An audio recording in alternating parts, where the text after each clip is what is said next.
Très chers amis, un plaisir de vous retrouver une fois de plus dans notre émission très spéciale. Et aujourd'hui, j'aimerais vous parler sur l'importance de la décision. Parce qu'une décision peut nous maintenir dans la même situation, comme aussi une bonne décision peut nous faire sortir de la situation. Les décisions que nous prenons au quotidien sont extrêmement importantes, surtout lorsque cela concerne notre vie, lorsqu'il s'agit de résoudre les situations, lorsqu'il s'agit de voir notre vie avancer. Nous ne pouvons pas prendre les décisions à la légère. Elles doivent être bien réfléchies. Ces décisions ne peuvent pas nous porter préjudice dans le futur. Ces décisions doivent nous apporter un bénéfice pour notre vie. Quelle est votre décision par rapport à votre vie? C'est la question que je vous pose en ce début d'émission. Et j'aimerais déjà vous inviter en ce moment même à préparer votre verre d'eau. Nous allons bénir ce verre d'eau, cette eau plutôt, lorsque nous allons faire la prière en votre faveur à la fin de cette émission. Et comme toujours, je vous demande, parce qu'il est très important que vous puissiez partager aussi à d'autres personnes ce que vous allez recevoir aujourd'hui. Alors, invitez quelqu'un qui souffre, quelqu'un qui est peut-être dans la même situation que vous, qui a besoin d'orientation, qui a besoin d'être fortifié, qui a besoin de voir une solution dans sa vie. Contactez cette personne et demandez-lui de se connecter dans cette émission.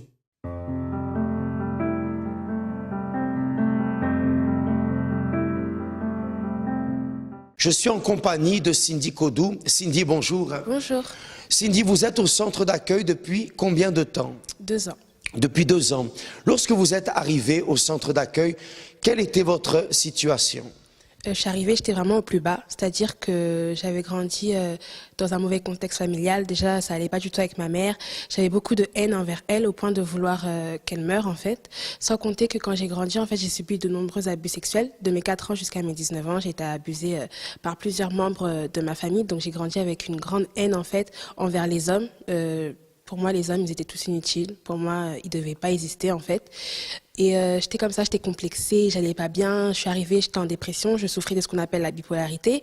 Donc j'avais des troubles d'humeur et j'ai fait aussi plusieurs tentatives de suicide parce que pour moi, ma vie, elle avait aucun sens en fait. Je savais pas pourquoi est-ce que j'étais en train de vivre. Donc pour moi, c'était mieux que je meure. Et plus j'essayais, et plus je faisais de tentatives, et plus en fait ça me semblait facile en fait de venir à mettre fin à ma vie. Et plus je sentais en fait que bientôt ça va être la fin, que c'est bon en fait, parce que j'en pouvais plus. C'est une collègue du travail en fait qui m'a invitée à venir. En fait, elle savait un peu que j'avais des problèmes au niveau de ma personnalité parce que vu que je souffrais de bipolarité, j'avais des troubles d'humeur. Donc elle s'en était un peu rendue compte, mais que j'avais subi des abus sexuels ou que j'étais quelqu'un qui sortait toutes les nuits, qui buvait à tomber par terre, tout ça en fait elle savait pas. En fait tout ce qui était prêché sur l'autel c'était en train de parler de moi. Donc ce jour-là, le pasteur, il était en train de dire ma vie. J'étais très gênée, je m'en souviens comme si c'était hier.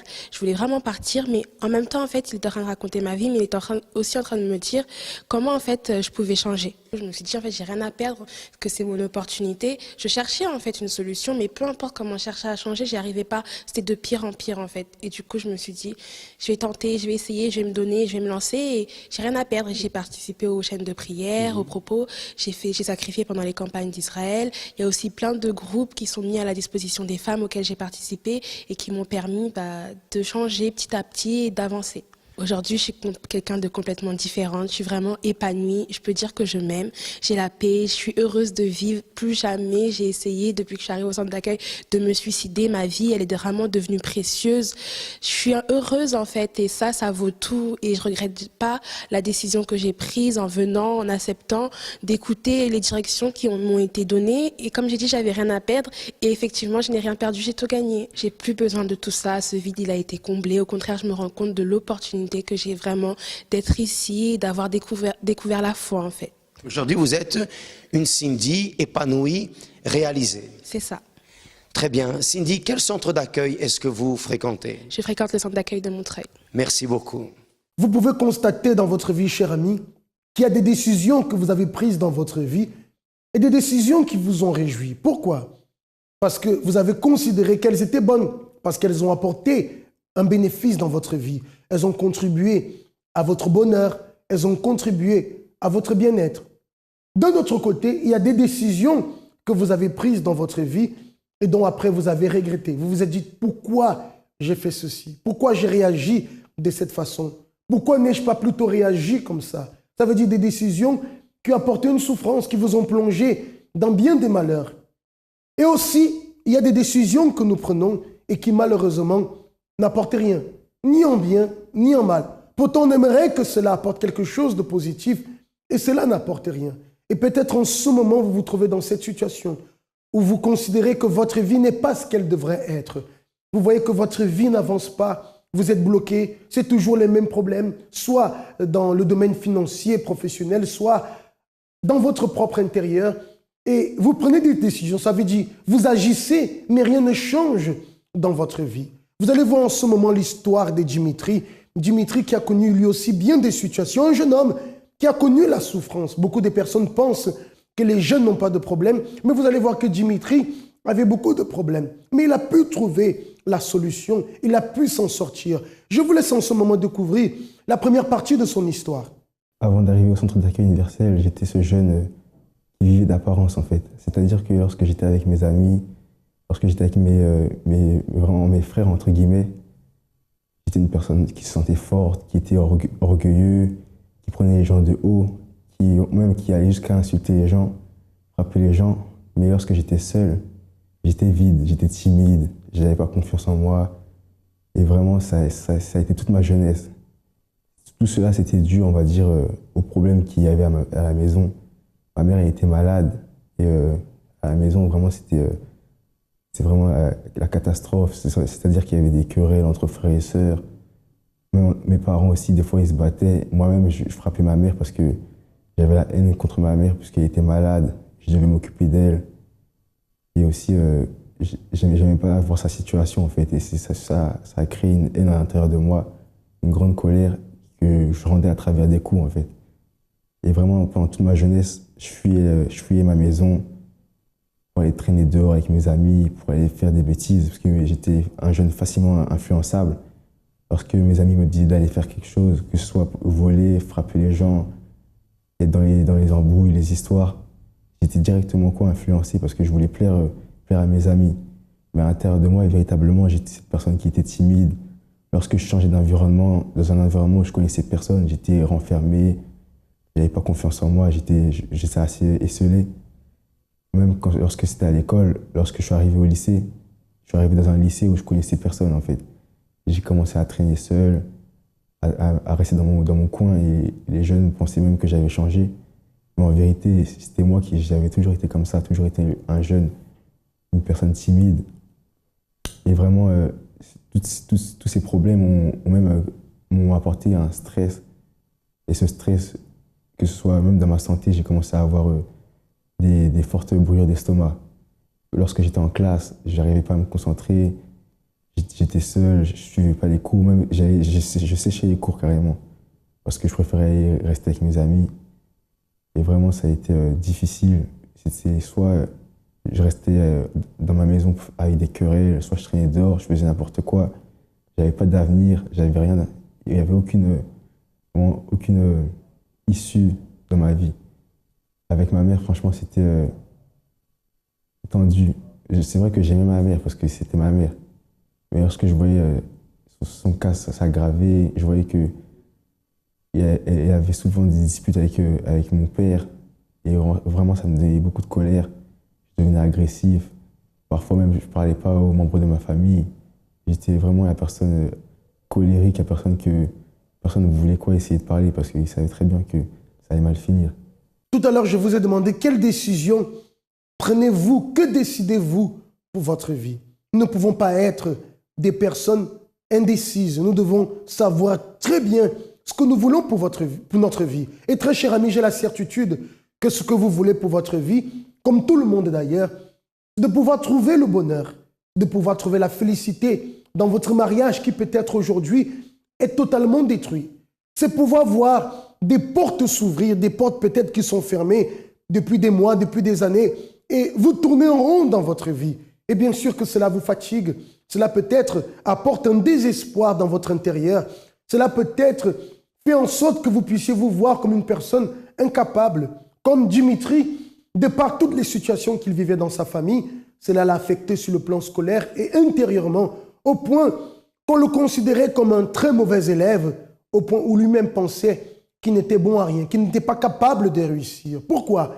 Parce que sa vie n'avait plus aucun sens. Il était enfermé, bloqué dans ces situations de souffrance, ne sachant quoi faire. Que décidez-vous pour votre vie? Parce que nous avons l'habitude de vous dire, et quand je dis habitude, ce n'est pas dans le fait de la répétition, mais dans le fait de l'affirmation de quelque chose qui est réel. C'est que votre vie, très cher ami, elle peut changer. Nous ne sommes pas ici en train de vous promettre monts et merveilles. Nous sommes en train de vous dire que vous pouvez obtenir dans votre vie ce que vous désirez. Si vous pensez que tout est fini pour vous, alors sachez qu'il y a toujours une solution. Et le témoignage de Dimitri en est la preuve. En fait, j'ai connu le centre d'accueil universel, c'était à travers de ma mère. Elle s'était fait inviter parce qu'elle était malade et une personne l'avait évangélisée. Et quelques mois plus tard, elle m'a invité. Lorsqu'elle m'a invité, j'ai réfléchi parce que je savais qu'il fallait que je change, qu'il fallait que j'avance, que ce soit à l'école, que ce soit aussi mon caractère, ma façon d'être. Je voulais changer, mais je me suis dit pourquoi pas. Je croyais déjà en Dieu, mais je n'allais pas à l'église. Je me suis dit pourquoi pas, je vais essayer. Et je suis venu, c'était un dimanche. La première fois que je suis venu, j'ai écouté le message qui a été donné, ça m'a directement touché. C'est comme si ma mère avait parlé au pasteur avant que je sois là et avait expliqué ma situation. Et tous les points que le pasteur avait dit, c'était exactement ce que je faisais. Et j'ai vraiment été touché, j'ai réfléchi. Et le dimanche suivant, j'ai été présent et j'ai commencé à m'affermir, à être présent chaque jour. Pas chaque jour, mais chaque dimanche, petit à petit, jusqu'à ce que vraiment j'ai pris la décision, en fait. Mais ça n'a pas été tout de suite. J'ai pris la décision d'avancer. J'ai participé à la campagne d'Israël. Ça a été surtout pour mes diplômes, ma scolarité, on va dire. Parce que, comme j'avais dit, que lorsque j'étais à l'école, les professeurs, ils me négligeaient, ils pensaient même que j'allais pas réussir, ils pensaient qu'il fallait même que je change de filière. Et lorsqu'on m'a parlé de la campagne d'Israël, c'était quoi? C'était pour voir l'extraordinaire, voir quelque chose que les yeux humains, pour eux, c'est impossible. J'ai saisi l'opportunité. Je me suis dit, c'est à travers de ce défi que les profs qui ont parlé vont voir que le Dieu en qui je crois va se manifester. Et donc, je suis allé de toutes mes forces. J'ai sacrifié toute ma vie sur l'autel. Et aussi, j'ai pratiqué toutes les directions qui ont été dites.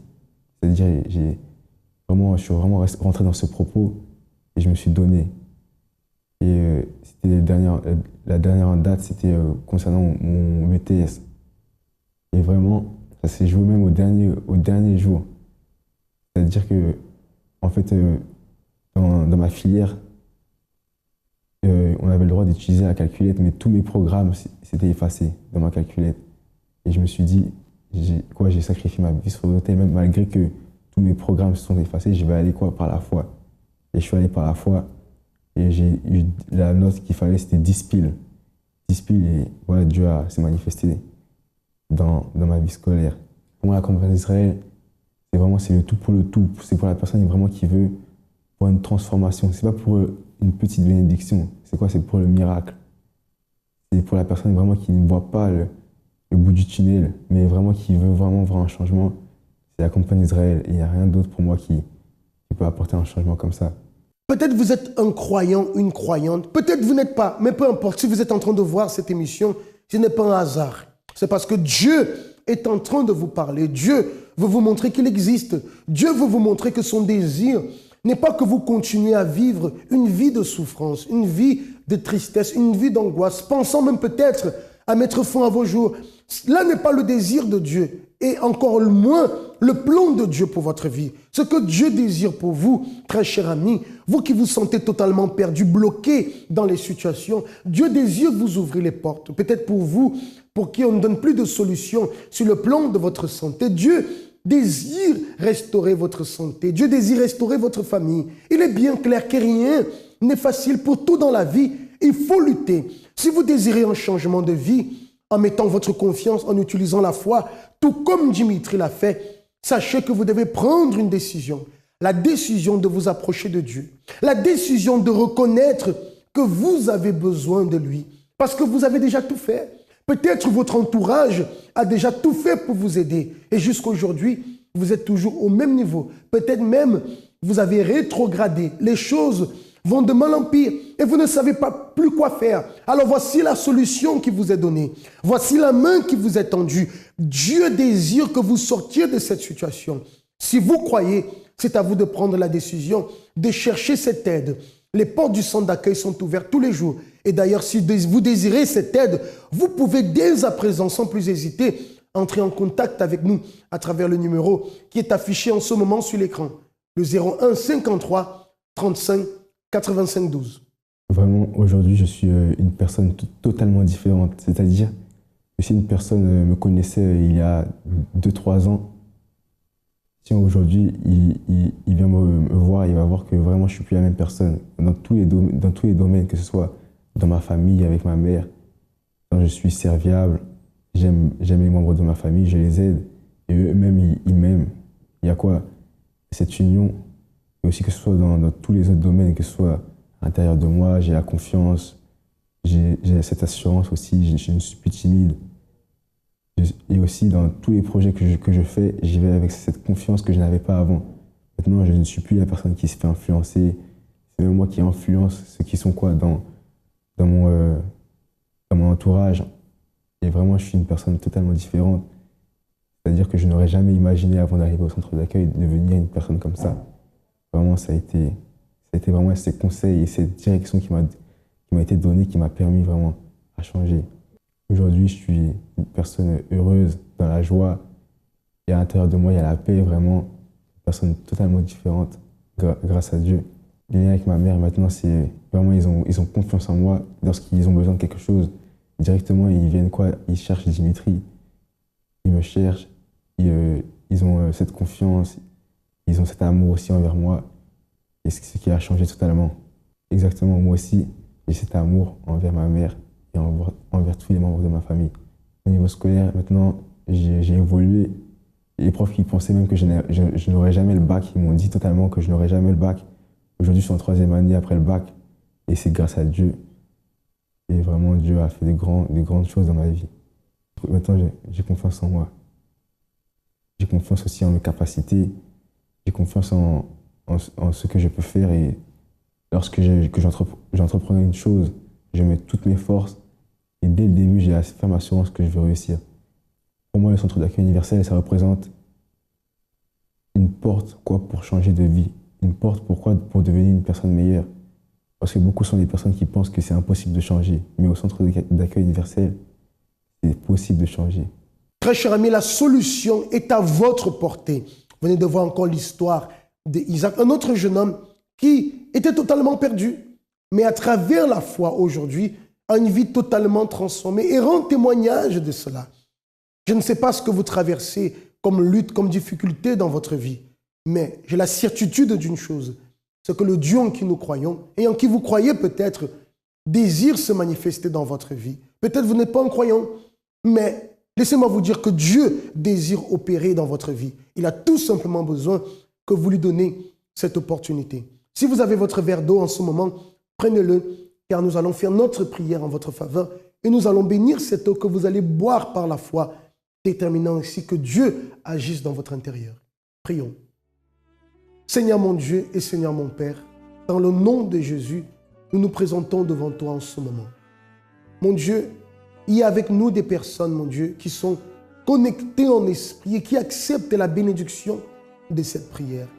Peut-être des personnes, mon Dieu, indécises, ne sachant plus comment agir, comment réagir, et qui ont fini, mon Seigneur, par accepter la situation de leur vie. Certaines pensant même que ça, c'était leur destin, pensant que ça, c'était ta volonté pour leur vie. Mais il est bien clair que tu ne veux pas que cette personne souffre. Tu ne veux pas que cet homme, cette femme souffre, mon Dieu, que ce jeune, cette jeune souffre. Mais tu désires que cette personne puisse connaître le bonheur, qu'elle puisse sortir des difficultés qu'elle traverse.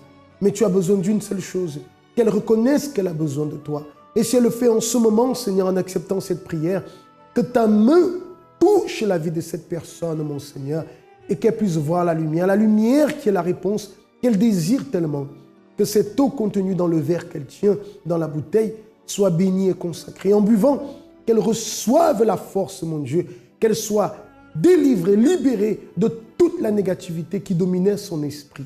Au nom de Jésus-Christ. Amen. Buvez dans la foi cette eau maintenant. Et soyez bénis. Recevez en vous la force, les conditions pour chercher cette aide dans l'un de nos centres d'accueil. Avant d'arriver au centre d'accueil, j'étais quelqu'un de très nerveux, très violent. Et toute cette violence-là, en fait, elle est arrivée parce que, à la base, je faisais tout pour être bien, pour respecter mes parents, pour être correct. Mais ça suffisait jamais, puisque mon père, tout le temps, il avait quelque chose à me reprocher, il avait toujours quelque chose pour me critiquer. Parce que quand il voyait, par exemple, les enfants de ses amis réussir dans certains domaines, quand moi, j'arrivais pas, au lieu de m'encourager, il me rabaissait, il me frappait, il devenait violent avec moi. Et quand j'arrivais à l'école, c'était aussi pareil, puisque les profs, ils étaient toujours en train de me rabaisser, de me critiquer. Jusqu'au moment où j'en ai eu marre, et là, j'ai vraiment décidé à ne plus être... Parce que pour moi, je me considérais plus comme une victime, en fait. Donc, je me suis dit, à partir de maintenant, je vais arrêter d'être une victime. J'ai commencé à devenir vraiment violent, je me bagarrais presque... Chaque semaine, ça m'a poussé à fréquenter des mauvaises personnes avec qui c'était encore plus de bagarres, parce qu'une fois qu'on fréquente les mauvaises personnes, il y a les règlements de compte entre quartiers, on est tombé dans la délinquance, dans l'alcool, la drogue. On a commencé à voler, à braquer, on s'est retrouvé dans des soirées où même on a failli se faire tuer plusieurs fois, parce que des fois c'était dans des quartiers chauds. Et arrivé là-bas, tout se passait bien au début, mais une fois que tout le monde avait bu, une fois que des fois d'autres bandes de rivaux venaient et nous croisaient là, ils nous attendaient à la sortie, ils nous attendaient dehors. Et souvent, je rentrais chez moi en sang. À force de faire des bagarres, des violences, on se retrouvait souvent au commissariat. Après, quand j'arrivais à la maison, c'était un conflit pas possible. Avec mon père, ça s'est beaucoup empiré jusqu'au moment où on s'est même battu. On s'est battu parce que quand je suis arrivé à ce stade-là, en fait, j'avais plus de respect ni pour enfants, ni pour adultes. En fait, pour moi, il n'y avait plus cette conscience. En fait, à l'école, ça se passait mal. Je me faisais virer. Après, j'arrivais à la maison. Les parents, ils étaient au courant, donc ça se passait mal aussi à la maison. Et c'était vraiment un cercle. Je croyais vraiment qu'en moi et en mes amis. Et je savais que Dieu il existait, mais c'était pas dans ma tête, en fait. C'était juste une vérité générale.